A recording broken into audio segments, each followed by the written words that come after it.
Hello there, my name is Tim Walter. I'm a house healer and an alternative life coach. And today you find us here in the kitchen. Now it might look like a building site to some of you, but those of you who are regular subscribers, if you look back a couple of months, you'll see what a building site really looks like. So we've been doing some work here on this house. But what I wanted to talk to you about today is not about physical work, but about the way that we can mentally do work on our house to clear away detrimental energies, the subtle energies that we may sometimes find impinge upon our reality. We can do that with focused intent, and that is what I'm going to talk to you about today.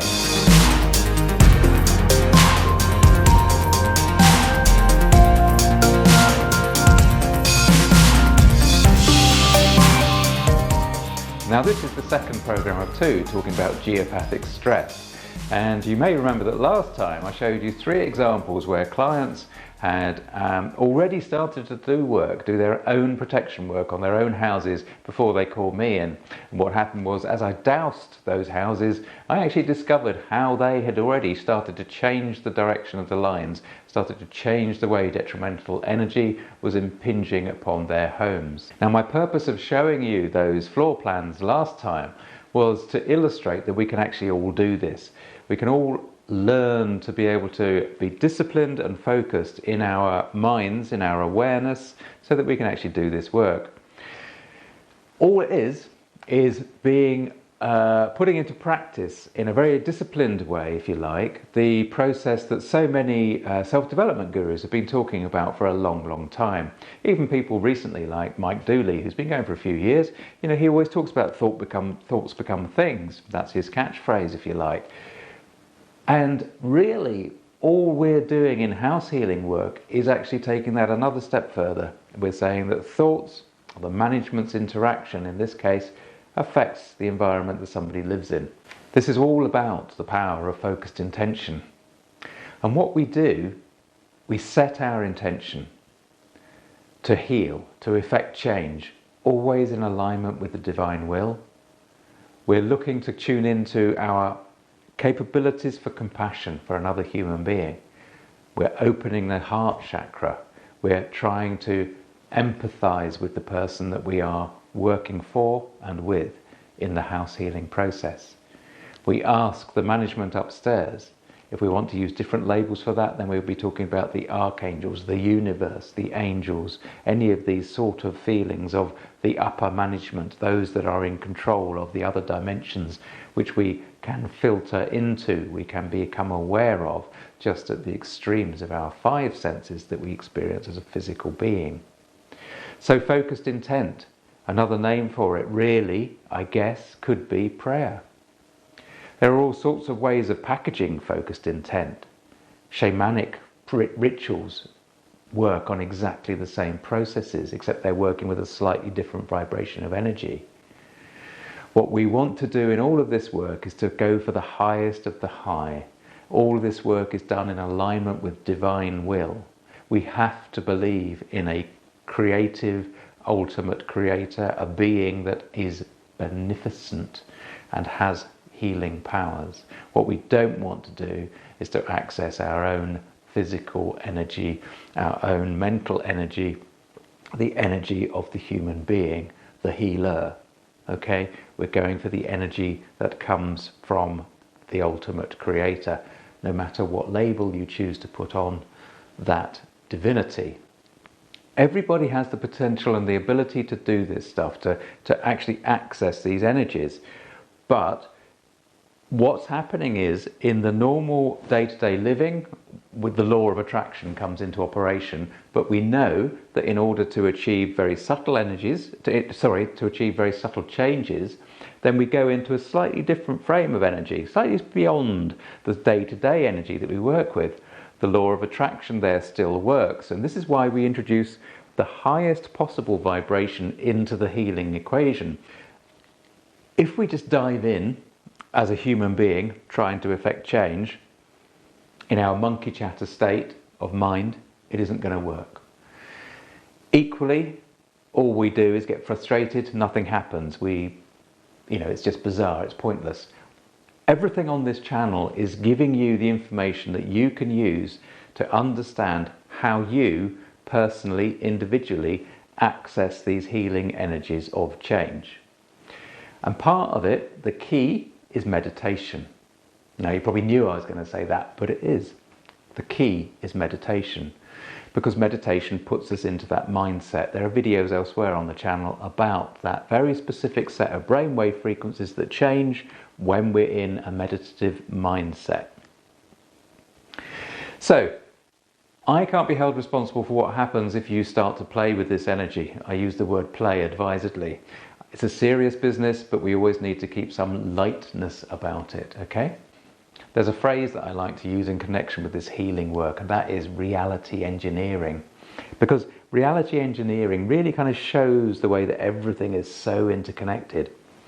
The work that we do as house healers, as geomancers, if you like, modern geomancy, is very, very subtle. But it does actually go in and sink in at quite a fundamental level. And clients are sometimes quite surprised by actually what changes in their life. We as healers, as house healers, I hate that term healers, it just sounds so pompous and grand, and it's not about that at all. But we as house healers don't actually know for sure how change is going to happen and what effect is going to happen in somebody's life. We always do this work in alignment with divine will, as I've said. And the process really is to be in that sacred frame of mind as we start the work. So I'll take a floor plan that I've already doused. I've got all the results there. I have a report that I've sent through to a client. I will sit with those things in meditation. I sit in a specific place that I've decided that's A, comfortable, and B, is separate. It's away from my desk that I use on a day-to-day basis. That really is, from my point of view, is understanding that this is a process that works. This is my tried and tested process. I will go into meditation. I will have already protected myself psychically. There's a connection on screen about a good protection exercise to help you, so that helps frame your mind as you go into a meditation. And as we go into meditation, we start to connect. We can feel our connection to the house that we're working on develop. And it grows. And not only that, we invite all of our healing team into that space. That is archangels by name. For instance, Archangel Michael, Archangel Gabriel, Archangel Uriel, Archangel Raphael, Archangel Raziel, Archangel Zadkiel. These are the main ones. Lord Metatron, a modern angel, archangel. And I also invite in to my space, into that healing space, my spirit guides. Many of you know my spirit guides. There's Merthin, that is Merlin, in any other name. Jane, Chen, Hamish, Ted, Fred. And elemental helpers too, those of the earth that assist on a daily basis. I invite them in. And I ask also for the help of Lord Jesus Christ. As a Christian, he represents a major healing source of energy. And all of this request is going up to the Divine One, to the ultimate Creator, to the highest of the high. And we express a wish that all of the healing work is done for the greatest good, in alignment with that divine will. And then we literally go through, when we are settled and we can feel we have that strong connection, we go through the 45 or so section headings. Any particular house may have ticked off a dozen, maybe less, maybe more, of those section headings. But we go through, in meditation with the healing team, each of those headings. We douse it. And at each stage we confirm that the healing energy has gone to that place, that change has started to happen. We see it or we feel it, we're aware of it. How that information is processed within us as we sit in meditation is up to the individual house healer. I quite often see stuff, I also will feel stuff. There are things I'm looking for when I'm doing the healing, and those give me the sign, and the dowsing gives me the sign that I can move on through. Often when we open up that space, we get confrontational energies coming towards us, which is why we've put the protection in place. The key is not to tune in to those confrontational energies. The key is to simply observe, knowing that one is safe. And as you do so, those energies dissipate almost instantly. It is the power of observation.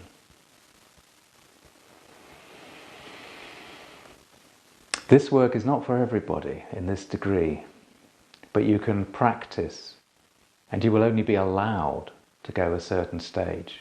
You will only be enabled to go a certain stage until you are ready to go further. And this is where you are putting your trust in the guides that are there to protect in that realm. It is safe, but you must always be aware and go through the protocol that we've already described before you go into that space. And you never do it if you don't feel confident. If you don't feel confident, you either ask somebody else to do it for you, or you simply walk away from it. While you're learning, if you ever encounter something that you're not happy with, you close down instantly and you walk away. There is nothing brave about exploring. This is not ghost busting. This is working with very powerful, subtle energy. Okay, so, yeah. So, we always need to be careful. And you've heard it from the direct. That was my spirit guide. You've heard it from them. So, when we've done the meditation and we've worked with our guides, with those energies, and we're happy that we've gone through the whole list of things, then we back up, we close down. And closing down is as equally important as at the process of how we open up. And so closing down, for example, for me, I thank all of my healing team, individually by name, each time. I thank them for being present. And also what we say is this. We ask that all portals and doorways that have been opened during this healing exercise, whether they've been opened intentionally or unintentionally, now be closed. And we ask that all energies that have been disrupted, changed, transmogrified, altered in any way whatsoever, that may at one time have done us harm, or would cause harm to us in the future, to be taken away from this place, in the ultra-fine meshed net of light and love. Taken away to the light to be processed for the good of the universe in the future, as appropriate, under the laws of grace. So that is a closing down little prayer, if you like. And then you'd come out of the meditation space. I visualize stepping into an elevator, into a lift, on my own. It's a beautiful, beautiful space, absolutely lovely, full of white light. And then I come back up into the room that I've been sitting in, doing the healing work. In my mind, I come back up into the room, I watch the old counter, an old-fashioned counter on the top of the elevator there, count down from 5, 4, 3, 2, 1, 0. On 0, the doors open, I open my eyes, I'm back in the room. Okay, so the interruption, the addition of my spirit guide at that particular point, if you've watched that, is valid confirmation to me that this is an okay process. What we've done here, sharing this information, is okay to do. I have been thinking about it very hard. I have doused and confirmed that it's okay to do this, but him coming in like that confirms to me that it is okay. And the reason I want to share this with you is because there has been a lot of information out there about thoughts become things. Healing work, this healing work that I do as a house healer clearly is affecting people via their house. But each of us as human individuals has this power to co-create through this connection with some of these subtle energies. And we're doing it all the time, whether we like it or not. The intensive healing energy is done through this meditative process and this focused intent. And it's time now that we all, as many of us as possible, stood up and started doing it. And although, yes, it's a scary thing to do, to stand here and talk about this stuff, it's important that we do so. So, Again, ending on what I would call a quite serious note. Well, there's no other way to put this stuff across because it comes direct from the management, so it's straight for you.